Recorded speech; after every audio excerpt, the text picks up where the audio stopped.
नमस्कार। आज का हमारा टॉपिक रहेगा पाचन तंत्र से संबंधित एमसीक्यूज। इसे पिछले वीडियो में हमने पाचन तंत्र टॉपिक कंप्लीट कर लिया था। साइंस रिट लेवल 2 के सिलेबस के अकॉर्डिंग हम चल रहे हैं, बहुत से टॉपिक हमने कर लिए थे। अब हमारा टॉपिक चल रहा था पाचन तंत्र, उससे संबंधित एमसीक्यूज अभी देख रहे हैं। तो एमसीक्यूज में आप देखिए, सबसे पहला क्वेश्चन है, मनुष्य के जीवन काल में कितने दांत 2 बार विकसित होते हैं। तो हम देखेंगे यहाँ पे मनुष्य के दांतों की संख्या है 32। 32 को हम 2 भागों में विभाजित करेंगे, 20 और 12। 20 जो है जिन्हें मिल्क टीथ कहते हैं, ये जीवन में 2 बार आते हैं। 12 टीथ जो हैं वो 1 बार आते हैं, परमानेंट टीथ इन्हें कहते हैं। तो ये जीवन में 2 बार आ रहे हैं, तो संख्या कितनी हो गई? 20। आपको बताया था मनुष्य जो है विषम दंती है, यानी अलग अलग प्रकार के दांत हैं। और विषम दंती होते हुए दंत फॉर्मूला या दंत सूत्र बताया था आपको 21-23 बटा 21-23। इस 21-23 का मतलब था विभिन्न प्रकार के दांतों की संख्या बताई जा रही है, जिसमें एक साइड का जबड़ा जो है आधा जबड़ा लिया गया है। तो यहाँ देखिए, शुरू का जो 2 संख्या है वो शुरू के सामने वाले 2 दांत जिनको हम इनसीजर कहते हैं वो दर्शा रहा है। एक जो संख्या है वो कैनाइन दर्शा रहा है। फिर 2 दांत जो हैं जिन्हें हम जाड़ या क्या बोलते हैं, प्री मोलर्स। और फिर उसके बाद 3 बड़ी जाड़ हैं जिन्हें हम मोलर्स बोलते हैं। तो ये 21 और 23 ये संख्या जो है आपकी, इसे हम बोलते हैं दंत सूत्र या डेंटल फॉर्मूला। तो ये भी याद रखना है, संख्या याद रखनी है आपको 20 और 12, 32 संख्या हमें याद रहती है। उसके बाद आगे देखिए, मनुष्य के शरीर में पाचन का अधिकांश भाग किस अंग में संपन्न होता है। हमने पूरी क्लास में पढ़ा था कि मुख के अंदर सिर्फ किसका पाचन हो रहा था? स्टार्च का। मुख के बाद अगला अंग आ रहा था ग्रास नली। ग्रास नली में कोई पाचन क्रिया नहीं हो रही थी। ग्रास नली सिर्फ एक परिवहन मार्ग का काम करती है। उसके बाद पहुंचे था खाना आमाशय में। आमाशय में प्रोटीन का पाचन हुआ था। फिर जो भी कुछ खाना बचा था सारा पाचन किस में हुआ था? छोटी आंत में। छोटी आंत में पाचन की क्रिया कंप्लीट हो जाती है। इसलिए पूछा गया है कि पाचन का अधिकांश भाग किस अंग में होता है। तो अधिकांश भाग किस अंग में कंप्लीट हो जाता है? छोटी आंत में। छोटी आंत से संबंधित कई क्वेश्चन बताए थे कि पाचन तंत्र का सबसे बड़ा हिस्सा बताइए। तो सबसे बड़ा या लंबा हिस्सा कौन सा है? छोटी आंत। उसके बाद आगे आपको बताया था सबसे ज्यादा पाचन क्रिया किस में संपन्न होती है? छोटी आंत में। पचे हुए भोजन का अवशोषण कहाँ होता है? छोटी आंत में। संपूर्ण अवशोषण यही होता है। तो ये सारी चीजें छोटी आंत से संबंधित थी। उसके बाद आगे देखिए, मनुष्य में पाचन क्रिया कहाँ से प्रारंभ होती है। ये आपको बताया गया था कि हमें कहा जाता है कि भोजन को चबाकर धीरे धीरे खाना चाहिए, क्योंकि भोजन का पाचन जो है वो मुख में शुरू हो जाता है। हमारे भोजन में जो हम स्टार्च खाते हैं, जिसे मंड या मांड कहते हैं, जो सफ़ेद पाउडर होता है आलू और चावल में मिलता है, उसका पाचन हमारे मुख में ही शुरू हो जाता है। तो ध्यान रखिए, भोजन का पाचन कहाँ शुरू हो चुका है? मुख में। इसीलिए सलाह दी जाती है कि धीरे धीरे चबाकर खाना चाहिए। अगला है, मानव की पाचन नली लगभग कितने फीट लंबी होती है। तो पाचन नली, इसका मतलब ये बात कर रहे हैं आहार नाल की। आपको बताया था पाचन तंत्र पढ़ते समय कि उसको 2 भागों में बांटना है पाचन तंत्र को, आहार नाल और पाचन ग्रंथियां। आहार नाल पूरा पाइप था, मुख गुहिका से लेके गुदीय नली तक। इस पूरे पाइप को क्या कहा जाता है? आहार नाल। इंग्लिश में इसको बोलते हैं एलिमेंट्री कैनाल। इसकी जो लंबाई है वो लगभग 9 मीटर के आसपास होती है। एक वयस्क मनुष्य के अंदर इसकी लंबाई आपको मिलेगी 9 मीटर।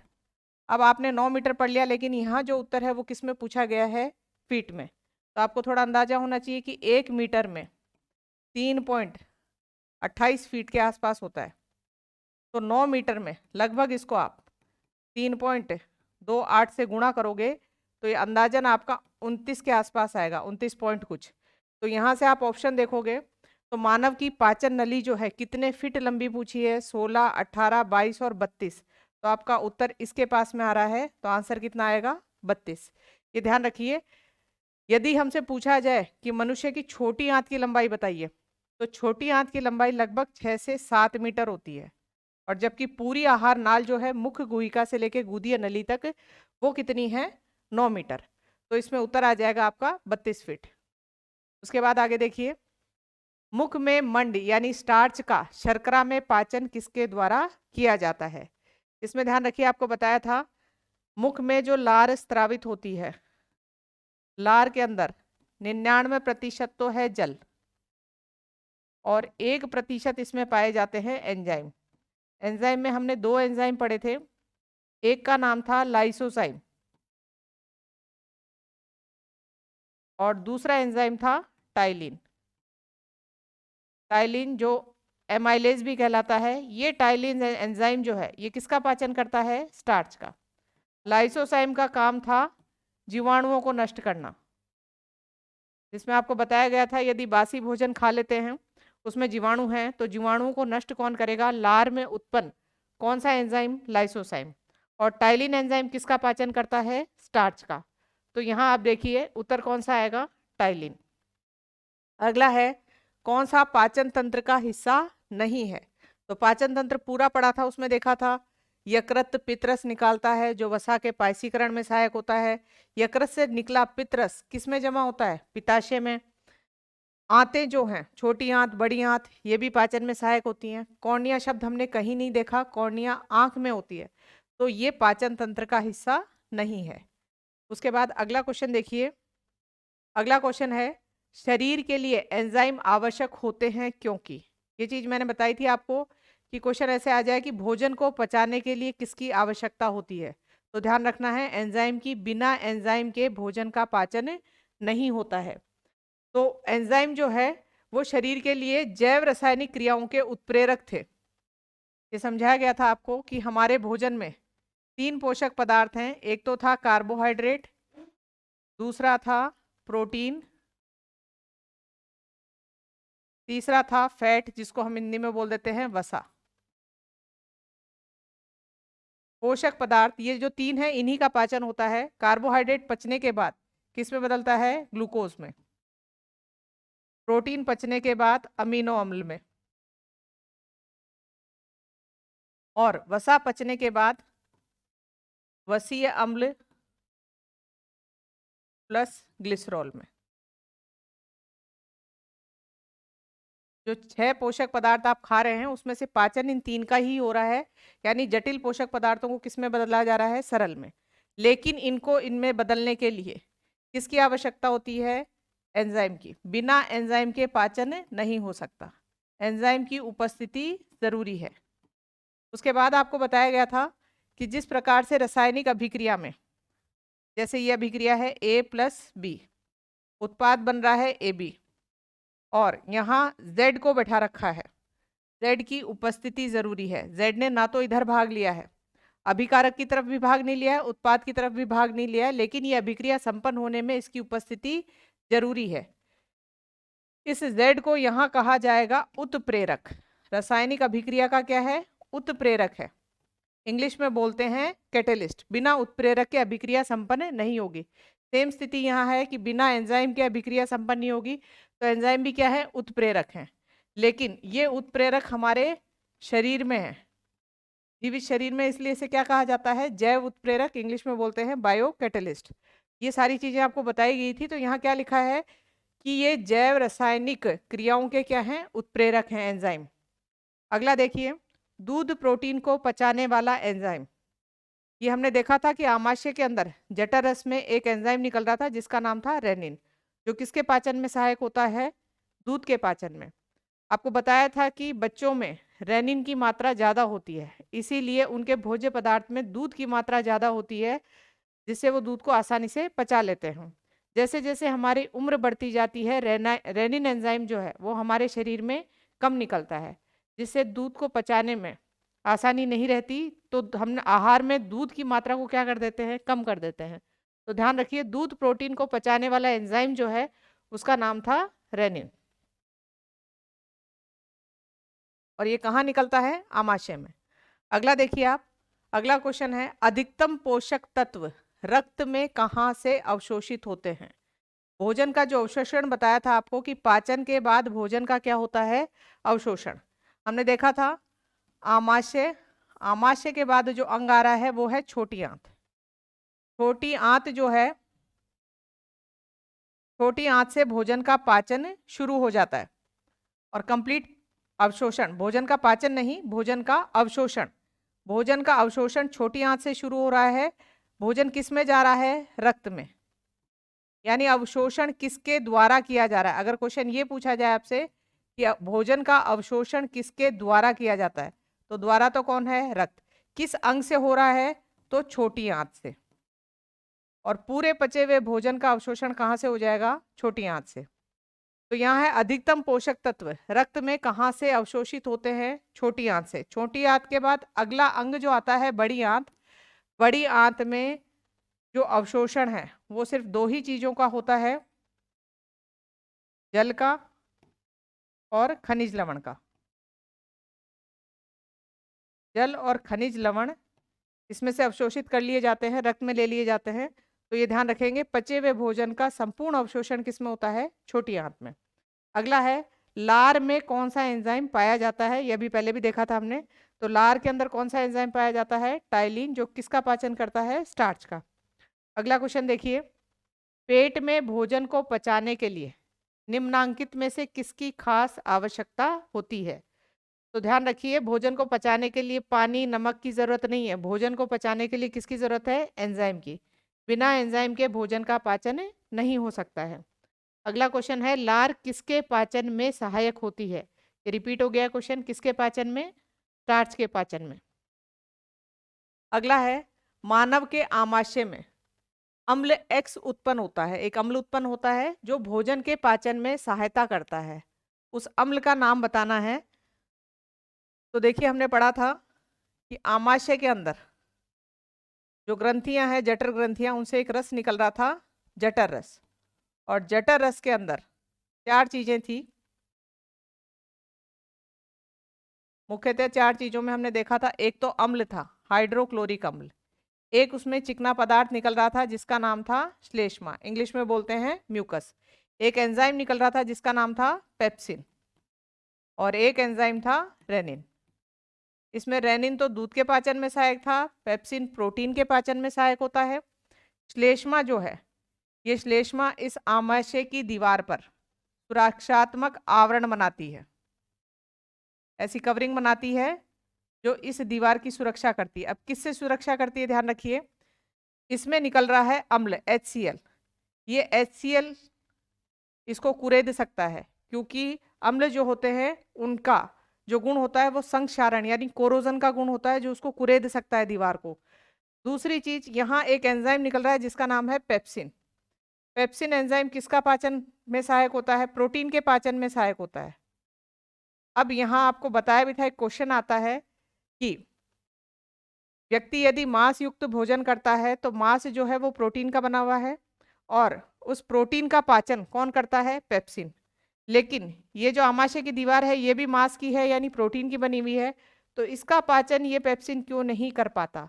तो इसमें ध्यान रखना है कि आमाशय की दीवार जो है इस चिकने पदार्थ श्लेष्मा से सुरक्षित रहती है, इसलिए इसका पाचन नहीं होता। यदि फिर भी खाने की हैबिट जो है, आदतें यदि गलत हैं, लंबे समय तक भूखे रहते हैं या तला भुना ज़्यादा खाते हैं, तो उसकी वजह से पेट में एक तो एसिडिटी ज़्यादा हो जाती है, NaHCl ज़्यादा बन गया, और जगह जगह से आवरण उतर जाता है, जिससे ये पेप्सिन आमाशय की दीवार को क्या कर देता है, पचा देता है। जगह जगह से पचा देता है, वहाँ घाव बन जाते हैं। और पेप्सिन द्वारा बने हुए घाव जो होते हैं इन्हें बोलते हैं पेप्टिक अल्सर। क्या कहा जाता है, पेप्टिक अल्सर। घाव को बोलते हैं अल्सर, और पेप्सिन एंजाइम द्वारा बनाए गए हैं तो इसे बोलते हैं पेप्टिक अल्सर। ये क्वेश्चन भी पूछा जाता है कि आमाशय की दीवार जो है उसका आंशिक पाचन यदि पेप्सिन द्वारा कर दिया जाए तो उसे क्या कहा जाता है, पेप्टिक अल्सर। अब यहाँ इस पूरी कहानी से आपको पता चला कि मानव के आमाशय में जो अम्ल निकल रहा है उसका नाम है हाइड्रोक्लोरिक अम्ल। और जठर रस की प्रकृति पूछी जाए तो प्रकृति भी कैसी होती है, अम्लीय। उसके बाद आगे देखिए, मानव शरीर में भोजन का रक्त द्वारा अवशोषण सर्वाधिक कहाँ से होता है। वही क्वेश्चन रिपीट हुआ है, कहाँ से होता है, छोटी आंत से। अगला देखिए, प्रोटीन का पाचन कहाँ से प्रारंभ होता है। तो हमने देखा था मुख के अंदर तो सिर्फ किसका पाचन हो रहा था, स्टार्च का। फिर चले थे ग्रास नली में, ग्रास नली में कोई पाचन क्रिया नहीं हो रही थी। जब भोजन आमाशय में आया था तो जठर रस निकला, और अभी देखा है जठर रस में ये जो पेप्सिन रेनिन निकल रहे हैं ये किसका पाचन करने में सहायक है, प्रोटीन का। तो प्रोटीन का जो पाचन है वो आमाशय में शुरू हो चुका है। अब नाम पढ़िए, छोटी आंत, मुख गुहा, ग्रास नली, और ये क्या लिखा है, उदर। आमाशय को हम दूसरा नाम क्या दे सकते हैं, उदर। तो प्रोटीन का पाचन कहाँ से शुरू हो जाता है, उदर से। अगर क्वेश्चन आए कि भोजन का पाचन बताइए, तो भोजन के पाचन में आपको उत्तर लगाना है कहाँ से शुरू होता है, मुख से, क्योंकि भोजन में जो स्टार्च पाया जाता है उसका पाचन मुख से शुरू हो चुका है। लेकिन स्पेसिफिक दे दिया कि प्रोटीन का पाचन कहाँ से शुरू होता है, तो प्रोटीन का पाचन आमाशय या उदर से होता है। अगला देखिए, आमाशय द्वारा स्रावित रस भोजन को आसानी से पचा लेते हैं, लेकिन आमाशय स्वयं इन पाचक रसों से अप्रभावित रहता है। इसे वो भी बताया आपको क्वेश्चन कि आमाशय की दीवार जो है वो सुरक्षित क्यों रह जाती है, क्योंकि आमाशय की दीवार श्लेष्मा के द्वारा सुरक्षित है। इस पे ना तो HCl प्रभाव डाल पाएगा, ना ही पेप्सिन एंजाइम प्रभाव डाल पाएगा, क्योंकि ये सुरक्षित रहती है। अगला देखिए, बचे हुए भोजन में मौजूद वैशिल्य पदार्थ का कौन सा अंग चूषण करता है। यदि आपने कुछ वैशिला पॉइजन वगैरह खा लिया है तो उसको कौन सा अंग जो है वो एब्जॉर्व कर लेगा, वो रक्त में ना जाए उससे पहले ही कौन सा अंग एब्जॉर्व कर लेता है, यकृत। अब इसमें एक क्वेश्चन और आ जाता है, यदि किसी व्यक्ति की जहर खाकर मृत्यु हुई है तो किस अंग से पता चलता है वो जहर जो है कहाँ अवशोषित मिलेगा, यकृत में। तो लीवर के अंदर ये स्टोर हो जाता है, ध्यान रखना है आपको। अगला है, पेप्सिन क्या है एक, तो ये भी पढ़ते आ रहे हैं, पेप्सिन क्या है, एंजाइम है। जब हम अंतःस्रावी तंत्र पढ़ेंगे तब आपको हार्मोन और एंजाइम में डिफरेंस बताया जाएगा। तो पेप्सिन अभी ध्यान क्या रखना है, एक एंजाइम है जो भोजन के पाचन में सहायक होता है। अगला देखिए, पेप्सिन बदलता है। पेप्सिन हमें ध्यान है प्रोटीन के पाचन में सहायक है। अब आप प्रोटीन के पाचन से संबंधित थोड़ी बात और देख लीजिए। आमाशय के अंदर कौन सा निकल रहा था, पेप्सिन। छोटी आंत जो है, इस छोटी आंत में एक ग्रंथि रस डाल रही थी, उसका नाम था अग्नाशय। अग्नाशय द्वारा इसमें रस डाला जाता है। अग्नाशय को इंग्लिश में बोलते हैं पेनक्रियास। यहाँ इस रस के अंदर एक एंजाइम आता है जिसका नाम था, इसका नाम है ट्रिप्सिन। एक छोटी आंत की दीवारों से भी जो रस निकल रहा है उसमें एक एंजाइम आता है जिसका नाम है इरेप्सिन। तो आप नाम देखिए, पेप्सिन, ट्रिप्सिन और कौन सा है, इरेप्सिन। जो हमने प्रोटीन खाया है, पेप्सिन उस प्रोटीन को किस में बदलता है, पॉलीपेप्टाइड में। पहले छोटे टुकड़े करेगा, वो कौन से हैं, पॉलीपेप्टाइड। पॉलीपेप्टाइड बाद में यहाँ पहुंचेंगे किसमें, छोटी आंत में। छोटी आंत में ट्रिप्सिन और इरेप्सिन की मदद से ये पॉलीपेप्टाइड जो है लास्ट में किस में बदल दिए जाएंगे, अमीनो अम्ल में। प्रोटीन का पूरा पाचन कंप्लीट कब होगा, जब प्रोटीन को किस में बदल दिया जाएगा, अमीनो अम्ल में। लेकिन स्टेप होते हैं, पहले प्रोटीन को किस में बदला जाता है, पॉलीपेप्टाइड में। पॉलीपेप्टाइड्स फिर किस में बदलते हैं, अमीनो अम्ल में। तो ये जो आमाशय में पेप्सिन है ये खाली इतना ही काम कर पाता है, प्रोटीन को किस में बदल देता है, पॉलीपेप्टाइड में। बाकी जो काम है वो छोटी आंत में ट्रिप्सिन और कौन करते हैं, इरेप्सिन। तो इसमें हमारा आंसर हो जाएगा कि प्रोटीन को किस में बदला जाता है, पॉलीपेप्टाइड में। किसके द्वारा, पेप्सिन के द्वारा। अगला है, पाचन क्रिया में प्रोटीन निम्नलिखित किस पदार्थ में बदल जाते हैं, यानी लास्ट एंड प्रोडक्ट कौन सा है। तो पाचन क्रिया में प्रोटीन किस में बदलते हैं, अमीनो अम्ल में। अगला देखिए, निम्न में से वह अंग कौन सा है जो मानव शरीर में ग्लाइकोजन के रूप में कार्बोहाइड्रेट को जमा करता है। इसको देखिए आप, हम जो भोजन के अंदर कार्बोहाइड्रेट खा रहे हैं, कार्बोहाइड्रेट हमें अनाज और मीठी चीज़ों यानी शर्करा से प्राप्त हो रहा है। भोजन को पचाने के बाद कार्बोहाइड्रेट को पचाया तो क्या बनता है, ग्लूकोज। अब ग्लूकोज जो है पचा पचाया भोजन है, इस भोजन को हमने पढ़ा था आमाशय से, आमाशय के बाद छोटी आंत में पचे हुए भोजन का अवशोषण हो जाता है। अब ये ग्लूकोज जो है छोटी आंत से किसमें चला गया, रक्त में। अवशोषण के बाद किसमें पहुंच गया है, रक्त में। रक्त से फिर ये पहुंचता है हर कोशिका में। और हम श्वसन तंत्र में पढ़ेंगे कि कोशिका इस ग्लूकोज का क्या करती है। कोशिका में एक अंग होता है जिसे हम बोलते हैं माइटोकॉन्ड्रिया। माइटोकॉन्ड्रिया इस ग्लूकोज का ऑक्सीकरण करती है। ग्लूकोज का ऑक्सीकरण करने के बाद कार्बन डाइऑक्साइड, जल और एटीपी बना देती है, यानी ऊर्जा दे देती है हमें। यानी आपने देखा खाना खाया था, पहले पचा, किस में बदला? ग्लूकोज में। ग्लूकोज अवशोषित होने के बाद किस में गया है? रक्त में। रक्त परिवहन का काम करता है। रक्त जो है इस ग्लूकोज को कहाँ तक पहुंचाएगा? कोशिका तक। कोशिका में ग्लूकोज पहुंचा और कोशिका ने इस ग्लूकोज का ऑक्सीकरण करके कार्बन डाइऑक्साइड, जल और ऊर्जा बना दी। ये काम हुआ है नॉर्मली जब आपको ऊर्जा चाहिए। लेकिन हमारा जो खाना है कई बार एक्स्ट्रा पड़ गया है, यानी ग्लूकोज जो है इधर ऑक्सीकरण नहीं हो रहा है, ऊर्जा नहीं चाहिए, उस टाइम इस एक्स्ट्रा ग्लूकोज का, जो रक्त में ग्लूकोज पड़ा रह गया, उसका क्या होगा? तो उसको क्या किया जाता है? जो ग्लूकोज रक्त के अंदर एक्स्ट्रा है, ये कहाँ है? रक्त में। कोशिका को नहीं दिया गया है क्योंकि जरूरत नहीं है। उसको बदला जाता है ग्लाइकोजन में। और कहाँ जमा करा दिया जाता है? यकृत में। अब बदलने वाला कौन है? एक एंजाइम है, एंजाइम नहीं, यहाँ हार्मोन है जिसका नाम है इंसुलिन। ये हार्मोन वाले चैप्टर यानी अंतःस्रावी तंत्र में हम पढ़ेंगे। तो ध्यान रखा आपने कि जो खाना खा रहे हैं, अनाज, मीठी चीजें जो भी खाई हैं, पचने के बाद किस में बदली हैं? ग्लूकोज में। पचा हुआ भोजन किस में गया है? रक्त में। रक्त ग्लूकोज को कहाँ लेके गया है? कोशिका में। कोशिका ने उस ग्लूकोज का ऑक्सीकरण करके ऊर्जा प्राप्त की है। ये तो नॉर्मल प्रोसेस है। यदि हमें ग्लूकोज हमारे शरीर में ज़्यादा है और ऊर्जा की ज़रूरत नहीं है, तो ये ग्लूकोज रक्त में पड़ा रहेगा। अब रक्त इसका क्या करेगा? रक्त जो है, रक्त से ये ग्लूकोज किस में बदलेगा? ग्लाइकोजन में। बदलने वाला कौन है? एक हार्मोन है जिसका नाम है इंसुलिन। वो इस ग्लाइकोजन को कहाँ जमा करा देगा? यकृत में जमा करा देगा। ये हमारे पास ग्लूकोज स्टोर्ड फॉर्म में यानी सुरक्षित है अभी। अब आपको यदि कभी ऊर्जा की जरूरत पड़ रही है, अब ऊर्जा की जरूरत कब? खाना नहीं खाया है, व्रत किया है, उस दिन भी हम सारे दिन हमें ऊर्जा मिलती रहती है, अचानक चक्कर आके नहीं गिरते हैं। उसका कारण हमारे यकृत में क्या चीज स्टोर है? ग्लाइकोजन। ग्लाइकोजन जो है वापिस किस में बदलता है? ग्लूकोज में। और ग्लूकोज में बदलने के लिए एक हार्मोन और है जिसका नाम है ग्लूकागोन। ये हार्मोन वाली बातें जो है अंतःस्रावी तंत्र में पढ़ेंगे। अभी आपको ये क्वेश्चन समझाने के लिए इतना बताया है कि जो एक्स्ट्रा ग्लूकोज रक्त में हो जाता है, उसको ग्लाइकोजन के रूप में कहाँ जमा करा देते हैं? यकृत में।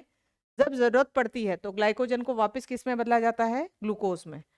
तो ये ध्यान रखेंगे। तो यहाँ क्या क्वेश्चन पूछा गया है आपसे कि निम्न में से वह कौन सा अंग है जो मानव शरीर में ग्लाइकोजन के रूप में कार्बोहाइड्रेट को जमा रखता है?